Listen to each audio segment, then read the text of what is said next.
ayan guys, dyan ko linalagay yung pagkain ng aking mga baboy. Tapos nandoon yung kulungan. Ayan, ipapakita ko sa inyo guys kung gaano kaganda ang Univet. Yan, vitamins na para sa mga baboy guys, sa mga hayop.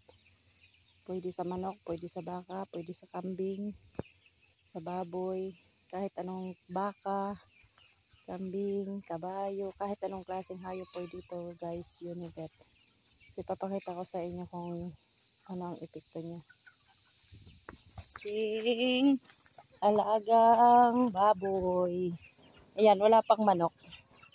So ang dami kong manok. Ayan. Dami kong manok. Ayan si Piggy Piggy. Kung makikita nyo guys, ginagamitan ko siya ng Univet. Ayan, ito yung kulungan ng aking inahing baboy. Gagawin inahing baboy. So kung makikita nyo, hindi pa ako naglinis. Ayun pa yung tae niya. Pero wala kayong makikitang langaw dyan. Ayan, malinis siya. Hindi siya mabaho guys. Tapos wala siyang langaw. Kung titingnan nyo guys, walang langaw. Oh. So walang langaw. Ayan, nandito naman yung 5. Ayan, so hindi pa ako naglilinis dyan guys. Pero kung makikita nyo guys, hindi siya mabaho yung tae niya. Maganda yung ano, yung vitamins na Univet guys. Kasi kung makikita nyo, wala siyang langaw, walang amoy. Walang langaw dyan na makikita, lilipad-lipad. Ayan, so hindi ko pa nalagyan ng vitamins, inubos na yung pagkain. So ipapakita ko din guys sa inyo yung tapunan ng tae ng aking alagang hayop. So kung makikita nyo guys, ayan, walang langaw na lumilipad-lipad dyan. Ayan, at saka hindi siya mabaho na yung ano talaga na sobrang baho. Ayan, kung makikita nyo, wala kayong makikitang langaw. Ayan, yung kulungan ko guys, simple lang yan, gawa sa kahoy. Tapos naka-flooring lang yung kanyang lapag. Ayan, so wala siyang amoy guys. Walang langaw ba na lumilipad-lipad dyan. Hindi kagaya ng iba na nakotambak na yung langaw dyan. Ayan, kung makikita nyo guys, wala oh. Wala. Walang langaw. Ganyan kaganda ang Univet guys. Titimpla ko ng Univet para sa aking alagang baboy. So ayan, ito yung ipapainom natin araw-araw. Timpla na tayo guys. So ayan, lalagyan natin ng inumin yung ating alagang baboy. Ay. Ayan guys, lalagyan natin ng inumin nila. Uubusin nila yan guys. Ayan, takaw na takaw silang uminom.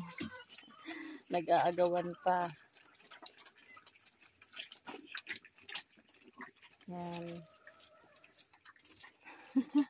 Ang lalaki na guys. Kailan lang. Ayan, so nag-aagawan silang uminom. Lalagyan pa pangalawang tabo. So lalagyan natin kasi uubusin nila yan guys.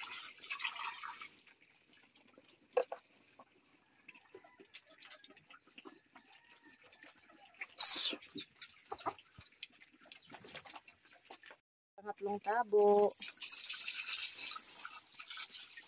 Ubusin nila yan guys.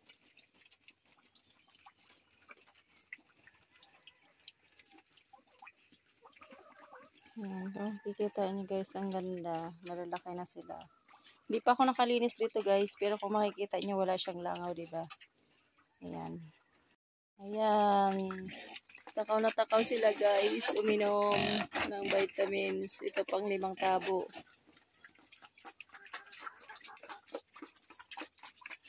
Lalaki na.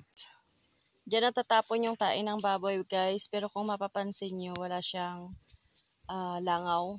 Ayan siya. So wala kayong makikitang langaw dyan. Tapos hindi masangsang ang amoy. Hindi siya maamoy. Ayan, kung makikita nyo guys, simple lang yung kulungan ko. Ayan, bagsakan ng tae niya. Lagyan ko siya ng ipa. Pero kung mapapansin nyo guys, wala kayong makikitang langaw. Ayan, kaya gumamit na kayo ng Univet para sa mga alaga nyong baboy, manok, kambing, baka, kabayo, kalabaw. Ayan guys. So, Univet lang yan guys. Ang gamit ko sa kanila. Walang amoy, walang langaw.